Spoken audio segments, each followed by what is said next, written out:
Allez, bonjour à vous et bienvenue sur la chaîne Dimension Métaphysique et Spirituelle. Donc toujours sur le sujet de la fin des temps, et donc le thème aujourd'hui sera concentré sur les pyramides. Donc je reviens vers vous aujourd'hui concernant donc les pyramides. Alors que ce soit les pyramides en Égypte, au Pérou, Sacsayhuaman, Ollantaytambo, partout dans le monde, n'importe où, partout dans le monde, les pyramides. Ce n'est pas simplement les pyramides de Gizeh, mais la pyramide de Gizeh, entre autres, est une pyramide qui englobe beaucoup de choses. Donc c'est pour ça que je fais cette vidéo aujourd'hui, pour partager avec vous ce sentiment, pour expliquer bien évidemment que les pyramides, comme on l'avait déjà dit, ce n'est pas du tout un tombeau pour le pharaon, ni même une salle de prière ou pour aller faire des mantras. Par contre, en fait,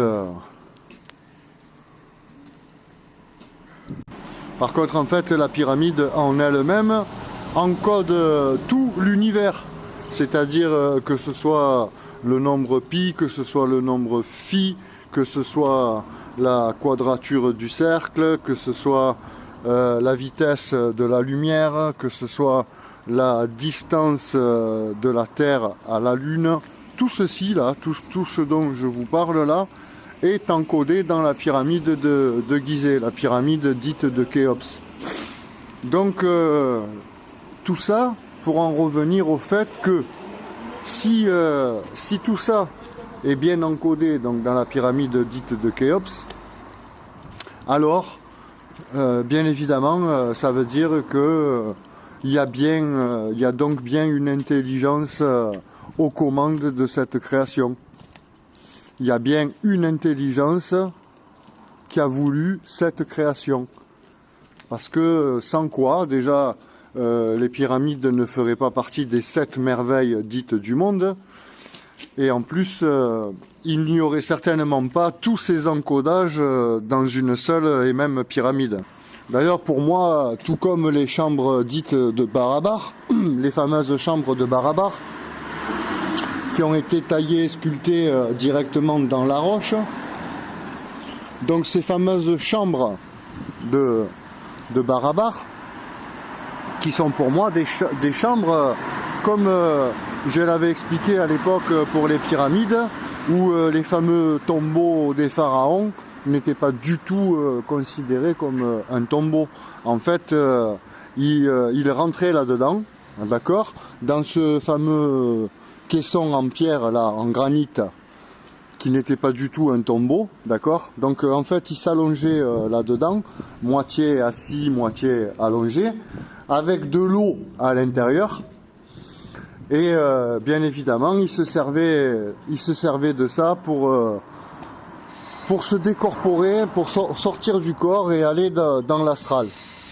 Donc là, je ferai une vidéo spécialement sur l'astral, sur la décorporation du corps, et expliquer comment l'âme elle peut sortir du corps pour aller faire des voyages dans l'astral, comme on dit, ce qui s'appelle donc le fameux voyage astral, et bien évidemment qui va te permettre à toi, parce que bien évidemment que tu n'es pas venu ici dans cette création pour aller en boîte, te défoncer et faire de la merde. Non, en vérité, tu es venu ici pour apprendre des choses spirituelles. Donc en fait,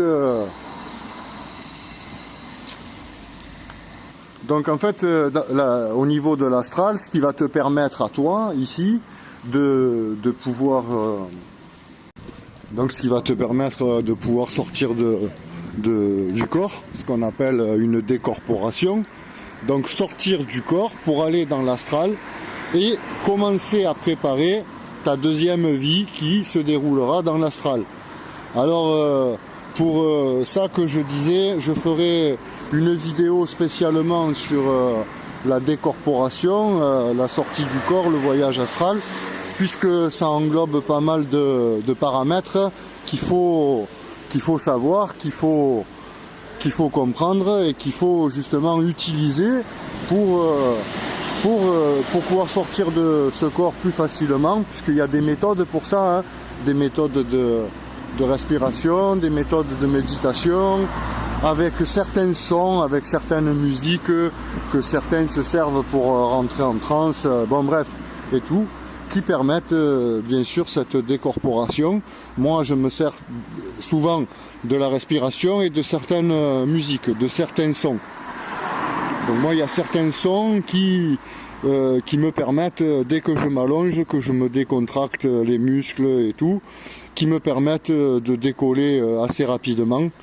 Donc en fait je vous ferai une vidéo sur ça pour vous expliquer que quand vous êtes dans ce fameux sommeil qu'on appelle paradoxal et que vous avez peur de tomber du lit ou de tomber tout simplement, eh bien en fait c'est là qu'il ne faut pas avoir peur, bien sûr, et qu'il faut se laisser tomber.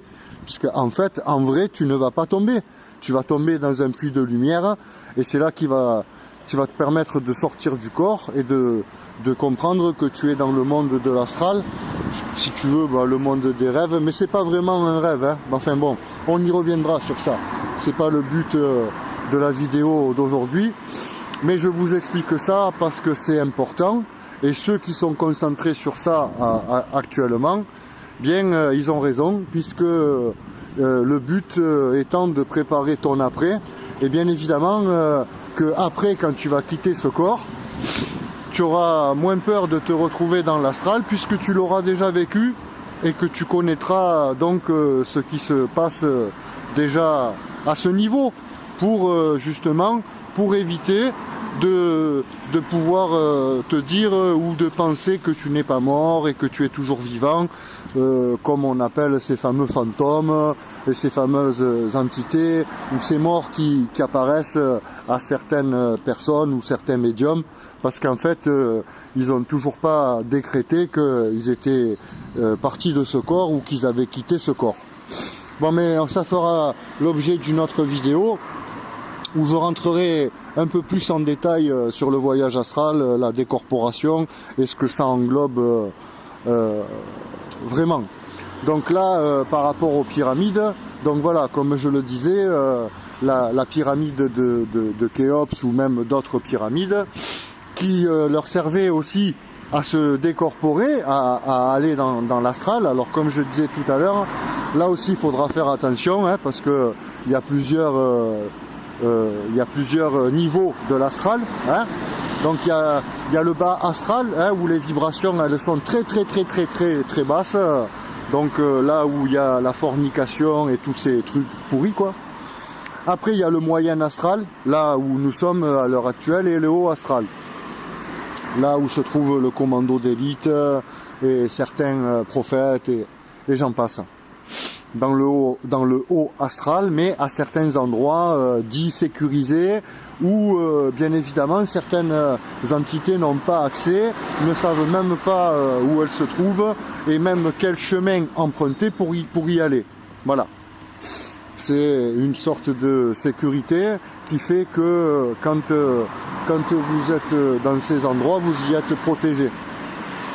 Donc encore une fois, je reviens donc sur les pyramides pour dire que effectivement là, avec tout ce que je viens d'évoquer au niveau de la pyramide, que ce soit la coudée royale 0,5236, que ce soit la quadrature du cercle, que ce soit pi, phi, que ce soit la vitesse de la lumière ou que ce soit même la distance de la Terre à la Lune, tout ce dont je viens de vous dire est encodé dans la pyramide dite de Khéops.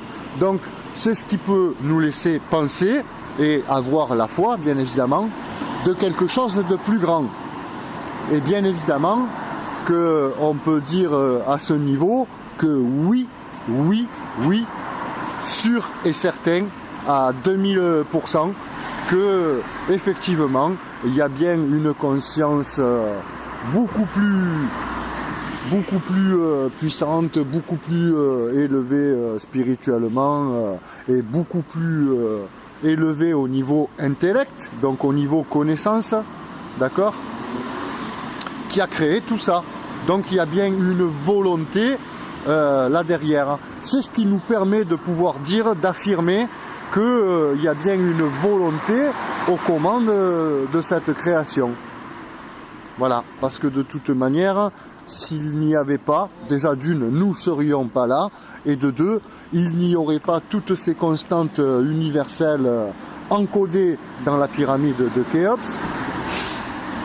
Il n'y aurait pas la coudée royale, il n'y aurait pas pi, il n'y aurait pas phi, donc pi, hein, qui est pour calculer le rayon d'un cercle, et phi qui est le nombre d'or, 1,618.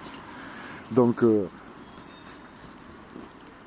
effectivement qu'il n'y aurait pas ce genre d'encodage dans la grande pyramide dite de Khéops si effectivement il n'y avait pas une intelligence aux commandes de cette création. Et voilà comment on peut arriver à définir certaines choses qui au préalable auraient pu nous paraître caduques ou auraient pu nous paraître impossibles à concevoir ou à réaliser ou à comprendre.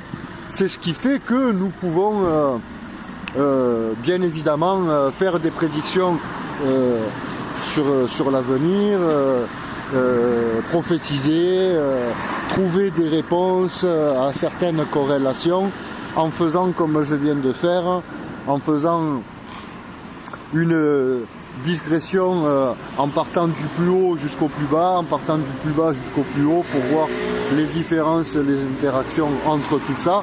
Et c'est ce qui permet de pouvoir dire oui, effectivement, il y a bien une intelligence aux commandes de notre création. Voilà. Voilà pourquoi je voulais vous parler des pyramides. Voilà pourquoi je voulais vous parler du voyage astral. Mais ça fera l'objet d'une autre vidéo beaucoup plus complète où on parlera que du voyage astral et de l'éther. Voilà. Parce que bien évidemment que l'éther, c'est très important. C'est très important de connaître l'éther, de savoir créer à partir de l'éther. Ça fera l'objet d'une vidéo spéciale exactement sur l'éther, parce que le mot Aether, A-E-T-H-E-R, avec le même mot, c'est pas pour rien que le mot Earth en anglais, ça s'écrit de cette manière, hein, l'éther. Mais bien sûr, depuis les années 1900 et quelques, l'éther, il a été supprimé de tous les livres qui ont été écrits après les années 1900, 1920, enfin je sais plus exactement, mais enfin en tout cas dans les années 1900, où ils ont commencé à retirer tous les écrits qu'il y avait sur l'éther. Voilà. D'ailleurs, il y en a même aujourd'hui qui arrivent à dire que ça n'existe pas, c'est pas possible. Et pourtant, l'éther, c'est ce qui fait ce que certains appellent l'anima mundi, hein, l'esprit qui anime le monde, eh bien c'est l'éther. Voilà. L'éther, c'est, pour vous donner une ordre d'idée, c'est comme si tu prenais un crayon, essaye de t'imaginer, de pouvoir t'imaginer, tu prends un crayon, une feuille de papier, et tu dessines un arbre, un palmier sur cette feuille de papier. Automatiquement, pour le moment, l'arbre, il est dessiné sur la feuille de papier, mais il est à plat. Il est en 2D, ce qu'on appelle en 2 dimensions, longueur et largeur. Pour avoir la profondeur, il faut la 3e dimension. Eh bien, là, l'éther, c'est là que l'éther rentre en jeu. Donc en fait, essaye de t'imaginer, tu prends une feuille de papier, un crayon à papier, et là tu dessines un palmier, un arbre, peu importe, un arbre de vie, un palmier. Et l'éther, c'est ce qui va permettre de décoller l'arbre que tu viens de dessiner sur la feuille de papier. L'arbre, il va se relever et tu vas avoir l'impression d'un hologramme, d'un arbre devant toi en 3D. et c'est ce qui fait que l'arbre il se retrouve debout comme un personnage en 3D. Eh bien c'est l'éther qui décolle l'image et qui fait que le dessin il s'anime. Voilà. Et par l'effet, donc la magie de l'image, par le magnétisme. L'éther et le magnétisme. Voilà. Bon, mais ça fera certainement l'objet de 2 autres vidéos bien particulières, bien spéciales, sur l'éther et sur le monde de l'astral, les voyages astrales, la décorporation. Voilà. Je vous remercie de m'avoir écouté et je vous dis à très vite.